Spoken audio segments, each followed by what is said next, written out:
offers similar conclusions. He says that we are faced with a spirituality without content because of the non-denominational nature of the service.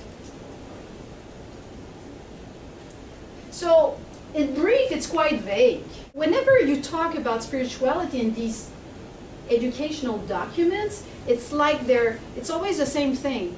Oh, search for meaning, self-fulfillment. In 2007, the Committee on Religious Affairs, because it exists in Quebec, did a document on spirituality. So I was expecting some clarifications because they are experts around the table. So I'll give you just an example.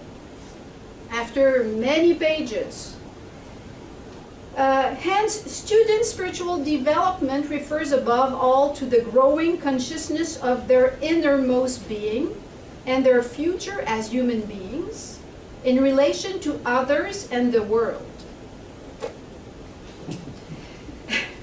So fostering student spiritual development means activating in them the predisposition to delve into their inner selves in order to discover what makes them live as full-fledged human beings.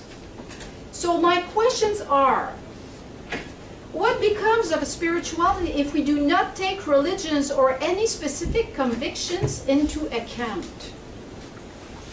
Is it too vague? Is it, is it still spirituality? Do we put the word spirituality on the top of any question of meaning?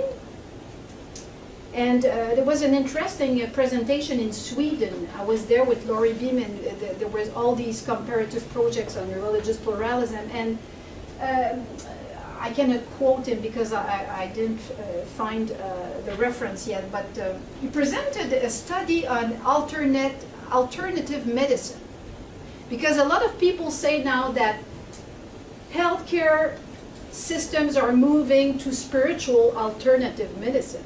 And he said, is it spiritual?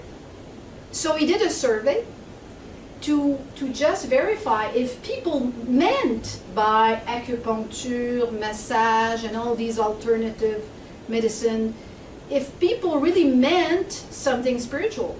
And most of them did not. For them, it was alternative medicine, but it was not so spiritual. So do we put the word spirituality on the top of too many things? It's my question. And my last one is a good number of managers, and in this example, school principals, do not like religion.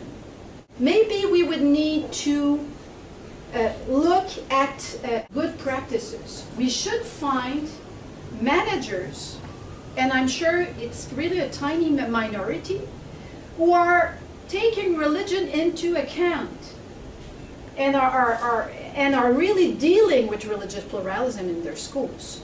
But there are not many. So that's, for instance, for the moment, it's the main conclusion I could give you after this little research on spirituality. It's quite vague.